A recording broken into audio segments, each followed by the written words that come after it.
Bayangkan, sebuah sungai yang tenang dikelilingi oleh hutan lebat yang gelap. Penduduk sekitar tak berani mendekat. Mereka tahu sesuatu bersembunyi di dalamnya, sesuatu yang menunggu dalam diam, mengintai, menguji nyali siapapun yang berani menyeberang. Mitos dan kenyataan seringkali saling bertautan. Di tempat ini, legenda dan sejarah melebur menjadi satu, membentuk kisah yang tak lekang oleh waktu. Inilah Boyolali, kota yang menyimpan legenda tentang pertarungan manusia dan makhluk gaib. Tapi bukan hanya itu, kota ini juga memiliki sejarah panjang, dari masa kejayaan Mataram hingga menjadi pusat peternakan yang dikenal sebagai kota susu. Dahulu kala, sebelum Boyolali memiliki nama, ada sebuah sungai yang menyimpan rahasia besar. Penduduk desa tak berani mendekat saat malam tiba. Mereka tahu, sesuatu bersemayam di dalam air, sesuatu yang mengintai, menunggu, dan siap menerkam siapapun yang lengah. Malam itu seorang nelayan menghilang. Hanya perahunya yang ditemukan terapung di tengah sungai, tanpa jejak sang pemilik. Warga gempar. Mereka yakin makhluk itu telah kembali. Desa itu dipenuhi ketakutan. Tak ada yang berani menyebut namanya. Makhluk gaib yang diyakini telah hidup ratusan tahun menjaga sungai ini dari orang asing. Namun, di antara kegelapan, muncullah seorang pangeran. Ia bukan orang biasa. Ia datang dengan tujuan besar. Perjalanannya telah membawanya ke banyak tempat. Dan kini ia berdiri di tepi sungai yang penuh misteri ini. Warga desa memperingatkannya, memohon agar ia tidak menyeberang di malam hari. Tetapi sang pangeran hanya tersenyum. Ia tak percaya pada dongeng dan mitos. Tiba-tiba, suasana menjadi hening. Angin berhenti berhembus. Daun-daun yang berguguran melayang di udara, seolah waktu melambat. Suara dentuman keras. Air sungai mendadak bergolak liar. Ombak besar menghantam tepi sungai, membuat kuda sang pangeran meringkik ketakutan. Tiba-tiba, dari dalam kegelapan air, muncul sosok mengerikan. Seekor buaya raksasa perlahan naik ke permukaan. Sisiknya berkilau seperti besi, matanya merah membara seperti bara api. Buaya itu bukan seperti yang pernah dilihat manusia sebelumnya. Tubuhnya lebih besar dari perahu, kulitnya sekeras baja, dan matanya bersinar tajam seperti api neraka. Buaya itu membuka rahangnya lebar-lebar, mengeluarkan suara geraman yang menggema ke seluruh penjuru desa. Makhluk itu bukan hanya buaya biasa. Ia adalah penjaga sungai ini, makhluk gaib yang telah hidup ratusan tahun.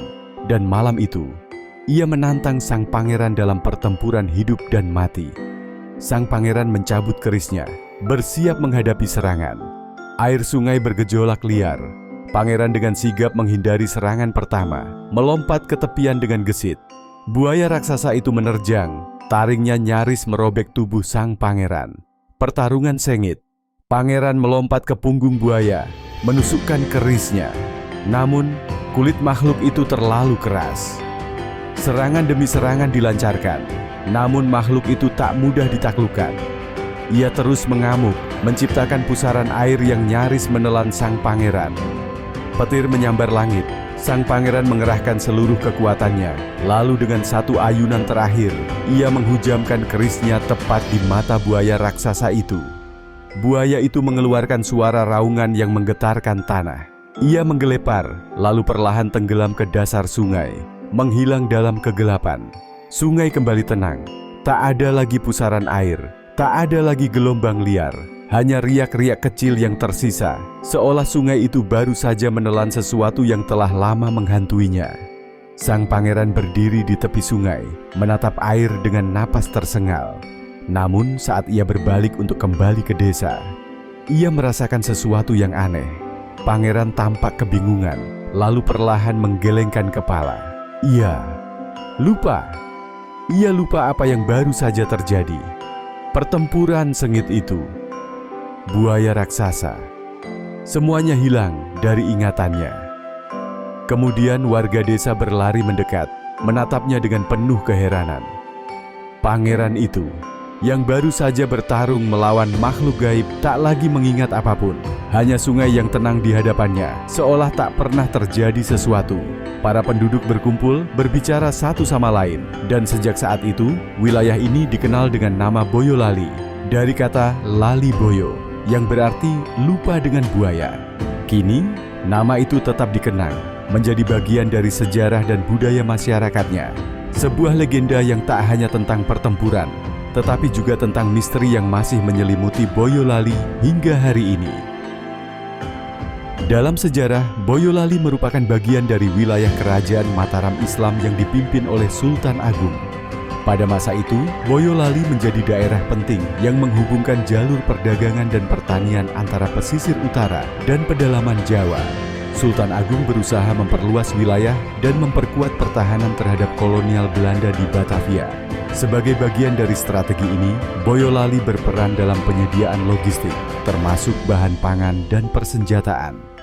Selain sebagai daerah agraris, Boyolali juga menjadi tempat transit bagi pasukan yang hendak berangkat ke medan perang. Disinilah mereka mengisi perbekalan dan mempersiapkan diri untuk bertempur. Perjuangan Mataram dalam menghadapi VOC sangat berat. Meskipun serangan ke Batavia akhirnya mengalami kegagalan, wilayah-wilayah seperti Boyolali tetap memainkan peran penting dalam mempertahankan kedaulatan kerajaan. Hingga kini, jejak sejarah Mataram Islam masih dapat ditemukan di Boyolali, mulai dari peninggalan arsitektur hingga tradisi budaya yang diwariskan turun-temurun. Memasuki abad ke-19, Boyolali, seperti banyak daerah lain di Jawa, jatuh ke dalam kekuasaan kolonial Belanda.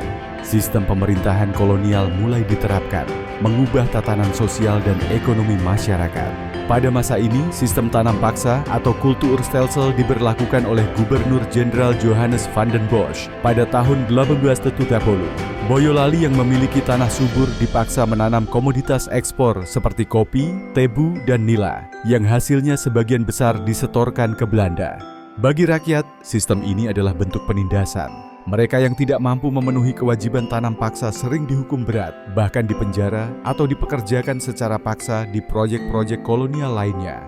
Selain eksploitasi pertanian, kolonial Belanda juga mengerahkan tenaga kerja pribumi untuk membangun infrastruktur seperti jalan dan irigasi, yang lebih banyak menguntungkan pihak kolonial dibandingkan rakyat setempat. Kemiskinan dan kelaparan menjadi pemandangan sehari-hari. Banyak rakyat Boyolali terpaksa bekerja sebagai buruh kasar atau bahkan meninggalkan desa mereka untuk mencari kehidupan yang lebih baik di daerah lain. Namun, ketidakadilan ini memicu perlawanan.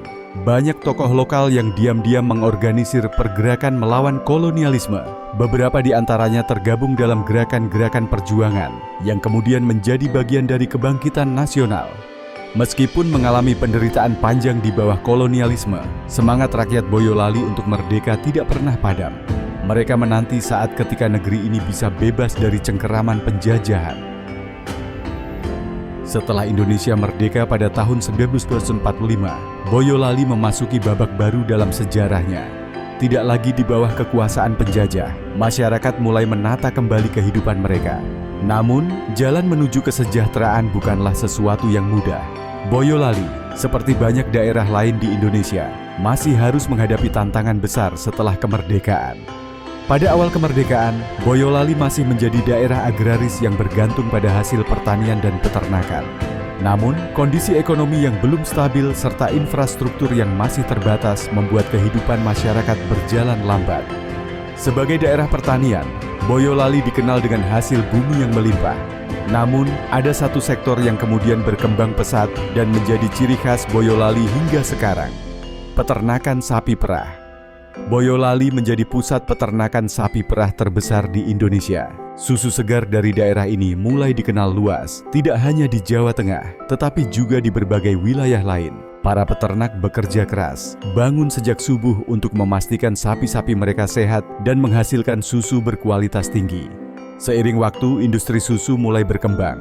Pada tahun 1970-an, Boyolali mulai memiliki pabrik pengolahan susu yang lebih modern. Pemerintah daerah melihat potensi besar dalam industri ini dan mulai mendukung para peternak melalui koperasi-koperasi peternakan. Dengan adanya koperasi susu, para peternak semakin terbantu. Mereka tidak hanya menjual susu dalam bentuk mentah, tetapi juga mulai mengembangkan produk olahan seperti keju, yogurt, dan susu kemasan. Tidak hanya sektor peternakan yang maju, pembangunan di Boyolali juga semakin pesat. Sekolah-sekolah mulai didirikan, jalan-jalan diperbaiki, dan fasilitas kesehatan semakin mudah diakses oleh masyarakat. Kini, Boyolali telah berkembang menjadi kota yang maju. Dari desa kecil yang bertahan di masa penjajahan, kini menjadi daerah yang dikenal sebagai kota susu, penghasil susu terbaik di Indonesia. Namun, satu hal yang tidak berubah, semangat masyarakat Boyolali untuk bekerja keras, menjaga tradisi, dan membangun masa depan yang lebih baik untuk generasi berikutnya. Boyolali bukan hanya tentang sejarah dan industri susu. Wilayah ini juga dianugerahi keindahan alam yang luar biasa. Dikelilingi oleh 2 gunung megah, Boyolali menjadi surga bagi para pecinta alam dan petualang. Bagi para pendaki, Gunung Merbabu adalah destinasi yang wajib dikunjungi. Dengan jalur pendakian yang menawarkan pemandangan spektakuler, para pendaki bisa menyaksikan hamparan padang rumput luas yang disebut Sabana 1 dan Sabana 2. Di sini, para pendaki bisa merasakan ketenangan alam dan keindahan matahari terbit yang begitu memukau. Merbabu bukan hanya sekadar gunung, tetapi juga tempat di mana para petualang bisa merasakan kedekatan dengan alam. Sementara itu, bagi mereka yang mencari tantangan lebih besar, Gunung Merapi menawarkan petualangan yang penuh adrenalin. Gunung berapi paling aktif di Indonesia ini tidak hanya menyimpan bahaya, tetapi juga keindahan yang menakjubkan. Keindahan air terjun di Boyolali. Tak hanya gunung, Boyolali juga memiliki berbagai air terjun indah yang belum banyak diketahui orang. Salah satunya adalah air terjun Kedung Kayang yang terletak di perbatasan Boyolali dan Magelang. Di sini, pengunjung bisa menikmati kesegaran air pegunungan dan ketenangan suasana alam yang masih asri. Selain wisata alam, Boyolali juga memiliki destinasi wisata religi yang menarik. Masjid Cipto Mulyo, misalnya, merupakan salah satu masjid bersejarah yang telah berdiri sejak zaman Mataram Islam. Ada pula Sendang Pengilon, sebuah sumber mata air alami yang konon bisa memperlihatkan kejernihan hati seseorang yang bercermin di dalamnya. Tidak lengkap rasanya berkunjung ke Boyolali tanpa mencicipi kuliner khasnya. Soto seger Boyolali yang terkenal memiliki kuah bening dan rasa yang gurih, sangat cocok dinikmati di pagi hari. Selain itu, ada juga tahu susu, camilan khas Boyolali yang dibuat dari tahu dengan tekstur lembut karena proses pembuatannya menggunakan susu sapi asli. Kelezatan kuliner Boyolali tidak hanya memanjakan lidah, tetapi juga menjadi bagian dari budaya yang diwariskan turun-temurun. Kampung Susu, edukasi dan wisata keluarga. Bagi wisatawan yang ingin merasakan pengalaman unik, Kampung Susu Boyolali menjadi destinasi yang tepat. Di sini pengunjung bisa belajar tentang peternakan sapi perah, mulai dari cara merawat sapi hingga proses pengolahan susu. Kampung Susu bukan hanya tempat wisata, tetapi juga sarana edukasi bagi anak-anak untuk mengenal lebih dekat dunia peternakan. Boyolali malam hari, suasana kota yang menawan. Ketika malam tiba, Boyolali tidak kehilangan pesonanya. Alun-alun Boyolali menjadi tempat favorit bagi warga dan wisatawan untuk bersantai, menikmati kuliner malam, atau sekadar menikmati kesejukan udara pegunungan. Sebagai kota yang dikenal sebagai kota susu, patung sapi raksasa yang berdiri gagah di pusat kota menjadi simbol kebanggaan masyarakat Boyolali. Dengan segala keindahannya, Boyolali bukan hanya sekadar kota kecil di Jawa Tengah. Dari gunung hingga air terjun, dari kuliner khas hingga wisata edukasi, Boyolali menawarkan pengalaman yang tak terlupakan bagi siapapun yang berkunjung. Dari legenda kuno hingga menjadi kota yang terus berkembang, Boyolali telah melewati perjalanan panjang dalam sejarahnya.